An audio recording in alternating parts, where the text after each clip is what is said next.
सरकारी नौकरी पाना इतना मुश्किल हो गया है कि उन लोगों से पूछो जो संघर्ष के बाद भी अगर उनकी ड्यूटी लगने के बाद भी उनको ज्वाइनिंग नहीं मिली है। 15 महीने इस बार युवा लटके रहे। अपना रजिस्टर में साइन किया और चले वो विद्यालय में मौजूद रहते ही नहीं। शिक्षा कैसे आगे उभर पाएगी? आप जैसे शिक्षक और भी बन जाएं तो सब बन जाएं, तो शिक्षा कैसे आगे उधर, मैं यही कहना चाहता हूँ। नमस्कार, न्यूज़ 31 उत्तराखंड देख रहे हैं आप और मैं हूँ आपके साथ नैना। कुछ दिनों पहले दिनांक 13 मई 2023 को ग्राम प्रधान मुकेश चंद बौद्ध, एसएमसी अध्यक्ष प्रकाश चंद, नव युवा मंगल दल अध्यक्ष गोपाल त्रिकोटी, राकेश चंद और अन्य लोगों द्वारा प्राथमिक विद्यालय कालागार भूमिका का निरीक्षण किया गया था, जिसमें काफी अनियमितताएं पाई गई थी और शिक्षक केवल चंद भट्ट विद्यालय में विगत 8 मई 2023 से अनुपस्थित पाए गए थे, जिसके उपरांत ग्राम प्रधान द्वारा मुख्य शिक्षा अधिकारी को अवगत भी कराया गया था और अवगत कराने के बाद कल प्राथमिक विद्यालय कालागार भूमिका में खंड शिक्षा अधिकारी सुलोहिता नेगी और एसडीएम प्रभारी हरीश सिंह द्वारा निरीक्षण किया गया और इस निरीक्षण के दौरान ग्राम सभा के ग्राम प्रधान मुकेश चंद बौद्ध, एसएमसी अध्यक्ष प्रकाश चंद, नव युवक मंगल दल अध्यक्ष गोपाल त्रिकोटी, पूर्व ग्राम प्रधान वासुदेव और समस्त अभिभावक उपस्थित रहे। वहीं खंड शिक्षा अधिकारी के समक्ष सभी अभिभावकों ने अपनी वार्ता रखी, जिसमें शिक्षक के द्वारा प्रतिदिन विद्यालय न आना, बच्चों को सही से नहीं पढ़ाना, मिड डे मील में खाना सही नहीं बनाना आदि कमियां अभिभावकों द्वारा बताई गई, जिसके बाद ग्राम प्रधान मुकेश चंद बौद्ध द्वारा खंड शिक्षा अधिकारी से अनुरोध किया गया कि इस मामले में निष्पक्ष जांच कर दोषी शिक्षक जिन्होंने बिना अभिभावकों की अनुमति के 1500 प्रति माह छात्र शिक्षिका अपनी सुविधा के लिए रखी हुई है, उनके ऊपर कार्रवाई हो। साथ ही उन्होंने कहा कि शिक्षक को कई बार मेरे द्वारा मौखिक रूप से कहने के बाद भी वो विद्यालय में समय से उपस्थित नहीं रहते हैं और अधिकतर छुट्टी में रहते हैं, इसीलिए उनके खिलाफ कार्रवाई की जाए। वहीं एसएमसी अध्यक्ष प्रकाश चंद ने कहा कि शिक्षक नियमित रूप से विद्यालय में नहीं आते हैं, जिस कारण विद्यालय की व्यवस्था भंग हो जाती है। अगर आरोही संस्था द्वारा शिक्षक की नियुक्ति नहीं की जाती तो विद्यालय में ताला लग चुका होता।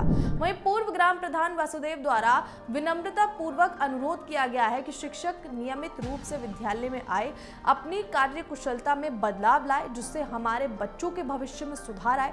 शिक्षक को बार बार बताने के उपरांत भी ये विद्यालय में उपस्थित नहीं रहते हैं और उन्होंने अपनी सुविधा के लिए एक बालिका को शिक्षक बना रखा है। आज ग्राम सभा भूमिका में खंड शिक्षा अधिकारी का औचक निरीक्षण हुआ, जिससे इससे पूर्व भी आप लोगों ने देखा होगा कि प्राथमिक विद्यालय कालागर में शिक्षक काफ़ी दिनों से जो है उपस्थित नहीं थे। तो हमने मैडम से भी बात की कि वो भी अपना बयान दर्ज करें कि भाई उन्होंने क्या बोला। उन्होंने बोलने से इनकार कर दिया। उन्होंने कहा जांच चल रही है, जबकि सब कुछ उन्होंने यहाँ पर देखा, सब कुछ उन्होंने देखा। शिक्षक की अनियमितताएं क्या थी, यहाँ तक उनका रजिस्टर में कितनी गलतियाँ थी, कितनी मिस्टेक थी, मात्राओं का उन्हें जो है उन्होंने मिस्टेक की थी। उसके उपरांत भी मैडम ने बोल दिया कि हम अभी कुछ नहीं बोलेंगे।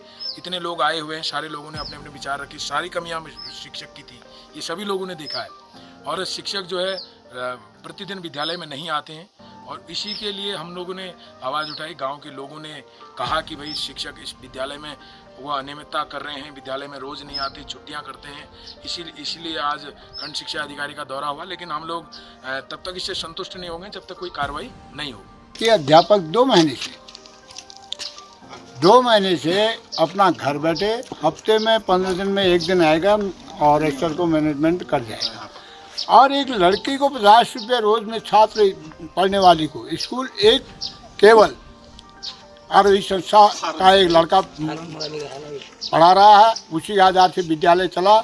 इसमें प्रधान जी से हमने बोला कि कालागर विद्यालय में अध्यापक जो एक है वो घर बैठे अपना किसी को नौकरी में रख करके 50 रुपये रोज में किसी एक छात्रा को खाली एक कुर्सी संभाल रखी है और पता नहीं रजिस्टर आकर के एक मैनेजमेंट करते हैं, क्या करते हैं।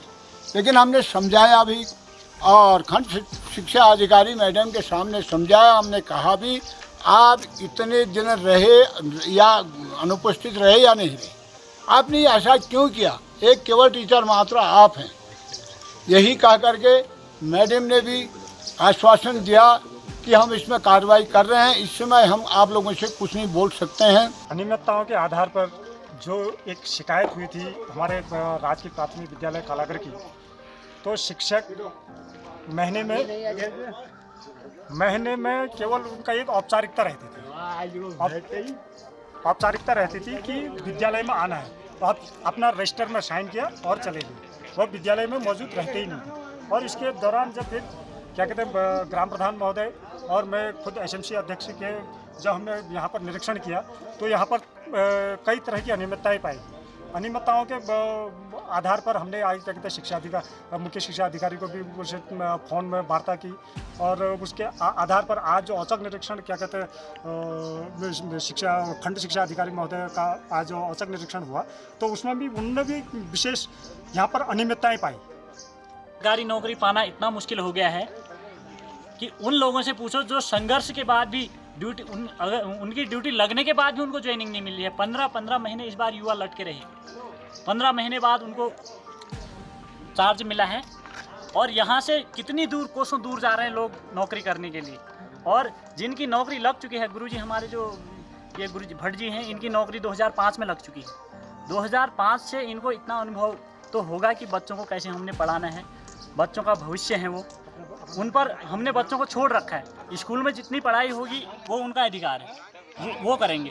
और जब हमारे बच्चे स्कूल में अच्छा पढ़ेंगे, अच्छा करेंगे तो हम स्कूल को देख के हम भी थोड़ा उनमें सुधार लाएंगे। हम अपने घर से अपने बच्चों को समझाएंगे, अपने घर में अपने बच्चों को पढ़ाएंगे। और गुरुजी का जो हमारे गुरुजी हैं, इनका जो व्यवहार था वह बहुत निंदनीय था। गुरुजी को समझना चाहिए, अपनी पद की गरिमा को समझना चाहिए।